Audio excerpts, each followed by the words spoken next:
This is 9 ways to level up your life. The first one is being selective with your company.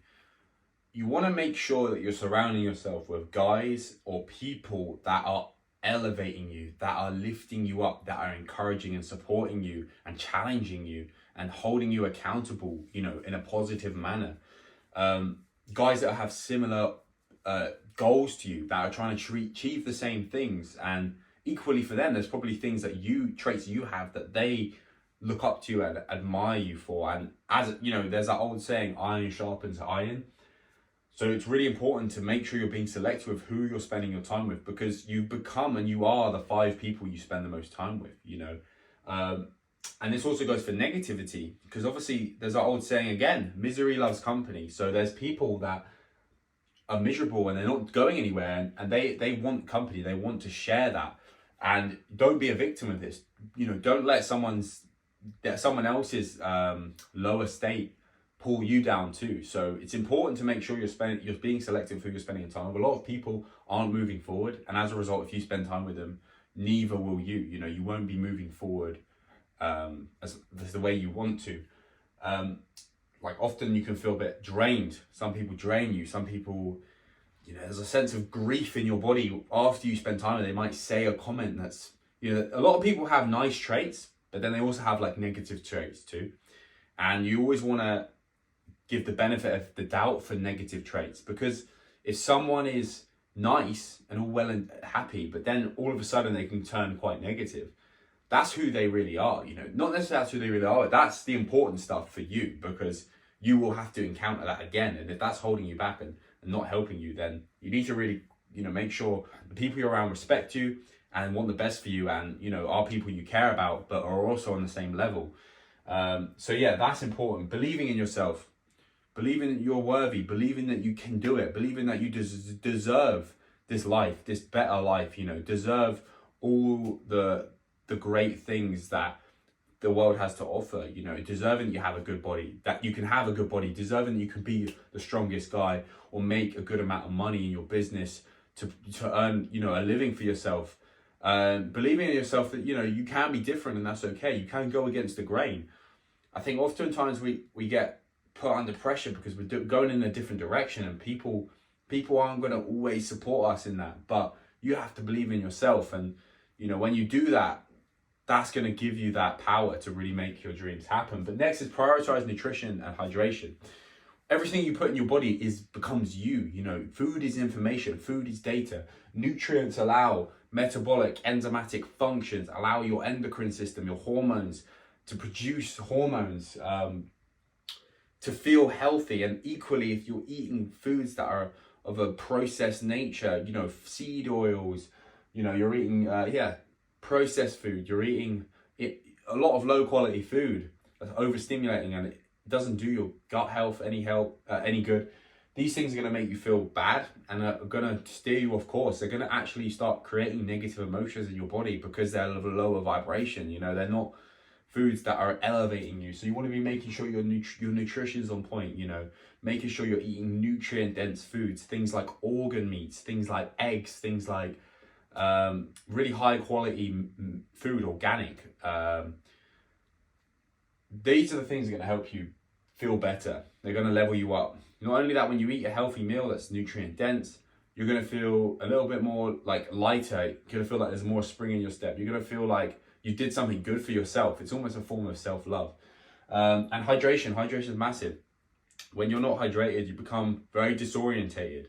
You become very irritable. Your vascular system can't function. Your lymphatic system can't function. Your digestive system struggles. Bowel movements no longer happen. So hydration is key. And sometimes we don't even realize we're dehydrated. But often it feels like a little bit like you're out of touch with reality a little bit. That's when you're a bit dehydrated, and you get heart palpitations, things like that. You're dehydrated. So you want to make sure you're hydrating 2 to 3 liters of water a day. But more importantly is actually the electrolytes. A lot of people miss this. They think it's water. Electrolyte content is massively important for hydration, because these are the minerals that are going to basically allow the H2O to function in your body. So these are things like calcium, magnesium, potassium, sodium, these are found in, you know, pink Himalayan salt, or you can take supplements of magnesium. You can also get electrolyte, you know, capsules and things of that nature to make sure you're being hydrated, but that's massively important. And also you have restful sleep. So sleeping on time, the hours before 12 o'clock, so 9, 10, 11, if you can get your head on the pillow and go to sleep at that time, you're going to have a much better night's sleep and feel much more rested the next day than if you were to have fallen asleep maybe 12 or 1 o'clock, but also still had those 8, 9 hours. Those hours before 12 are crucial for hormones. You know, your body produces testosterone in your sleep, in the REM cycle. You know, your memories are formed, your brain-derived neurotropic factor, you know, the things that allow, you know, new cells in the brain to develop. Sleep is needed for this. So it's massively important that we get restful sleep and we make it a priority, but also semen retention. So as I always mention in my videos, like I built my whole sort of channel off it initially, of semen retention, but it still applies to this day. You know, semen retention will give you an edge. It will give you a sharpness, an awareness, a groundedness, an inner reflectiveness. It will give you a sense of courage. You can just go for that goal you want. You just have a bit more energy. You're more defensive. This is one of the things that actually ties into believing in yourself, because when you're on semen retention, your state changes. You're actually changing your state. You cannot change emotion through logic, only through action. And semen retention is an action in itself, where your state is going to actually change when you do semen retention. And as a result, you do start believing in yourself. You start thinking, I can do this. And it's a very, very, very positive thing, but it also builds, to actually get to this point of semen retention, you have to have serious self-discipline. You really have to work on yourself and put a lot of effort into making this like something, a habit, a part of your life. So semen retention is massively important. It's going to allow you to have more energy. Your nervous system's not going to be taxed. You're going to be able to train harder, things of that nature. So reading a book relevant to your life. Read a book that will serve you in what you're trying to do. I've picked up books in the past that I've read, and then I put them down, and then a couple of years later I picked them up again, and I couldn't believe that this book had been with me this whole time, but I never took the information in because I wasn't ready for it. It wasn't the right thing at the right time for me. Whereas you always want to look for a book that's sometimes books will call you. Like I've found that certain books will just appear, and I'm like, oh, apparently I'm meant to read this. So you read it and it gives you the information you need at that step to kind of get to that next level. And in books and things, you'll always, whatever you need at that moment to get to the next level, your brain will pick it up. Your brain will notice, you know, you'll read that book, and those certain parts of the book that you need you'll remember them, and they will internalize them and thus bring them into the world. A lot of people just read books just to tick off a box that they read a book, but I feel like that's foolish. I feel like you're better off reading something and absorbing the information, digesting it, and then applying it to your life. And that's how you really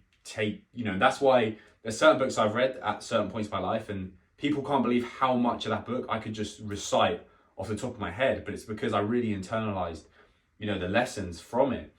And again, I'd love to go back and read it again and even learn more, because I'm sure there's things in there I missed, later down my life as I've learned more, go back and read more and learn, look at it from a new perspective. So next would be train and push yourself. It's very yang, this is aggressive, this is get stuff done, this is make things happen. I think training and pushing yourself is massively important. I feel like the divine masculine needs to be driving, it needs to be progressing, it needs to be breaking plateaus, it needs to be making moves forward. And also when you build a good physique for yourself, it's healthy for your body, but also it gives you a lot of confidence, it gives you a lot of self-esteem, and it's an attractive trait to have. What guy wouldn't want to look good? But it's also finding that balance, because there is training, but there's pushing yourself, but then there's doing it too much. It's kind of like a guy driving on the edge of a cliff on a road. If he puts his foot too far on the gas and doesn't brake enough, he's going to go off the edge of the cliff. And a lot of people suffer with this. They don't know how to put their foot on the brake. They've always got their foot on the gas and they burn themselves out. So this is why the next point is actually to relax, to meditate and do things like yoga. Tapping into this yin part of yourself, tapping into the relaxation, tapping into grounding. That's something I absolutely swear by. Grounding, connecting your feet to the earth. It basically puts the autonomic nervous system, which basically is the nervous system. So of your heart, for example, your body's heartbeat is happening, but you're not consciously doing it. So your heart is beating by itself.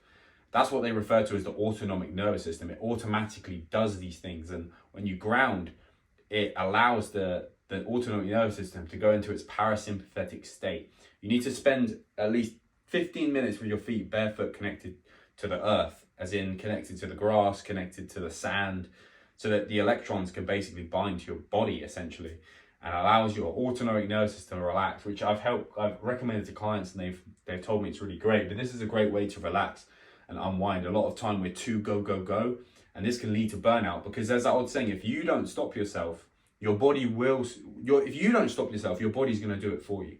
People get ill, they get unwell, and they wonder why, because it's their go. And I've worked with clients who are like this. They're super hardworking go-getters, but actually they're not making the progress they want because they're burning themselves out. And this is a common thing. And this is what being smart is all about. You know, it's about having that self-awareness internally and being smart with it. So you need to kind of know how to do the two. There's a time to go hard, there's a time to train hard, and then there's a time to relax, recover, digest, you know, be mindful, be introspective.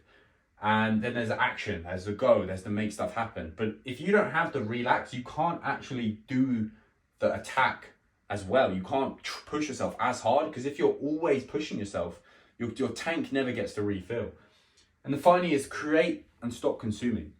We live in a consumer culture. We live in Western society. Everything is, you've got so many things you can watch and consume, but create something, create social media, create something. It could be artwork. It could be build something in your garden. I don't know, but basically the creating energy is high vibration. Creating will make you feel fulfilled. It will make you feel uplifted. It will open up higher parts of your brain and your consciousness.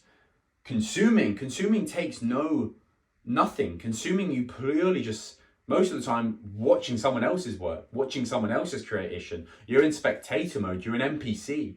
You know, we want to be main characters. To be a main character, start tapping into that masculine edge as well. You want to start creating. So these are the 9 ways. If you can do some of these things, this is going to help you just start feeling better. This is going to help you feeling much better in yourself. They're tricky. I think, yeah, to be honest, they're hard. They're quite broad things. It's not as simplified as I probably could have made it. But some of these things, take note and think about it. Hopefully something I said in this video has resonated with you and you find it helpful. But yeah, I just want to say thank you very much for watching. I will be making a lot more of these videos, so be prepared. I'm going to be giving you lots of insight and lots of wisdom all here on my YouTube channel. So if you haven't already subscribed, do that now. I'd really appreciate a comment and a like if that's possible.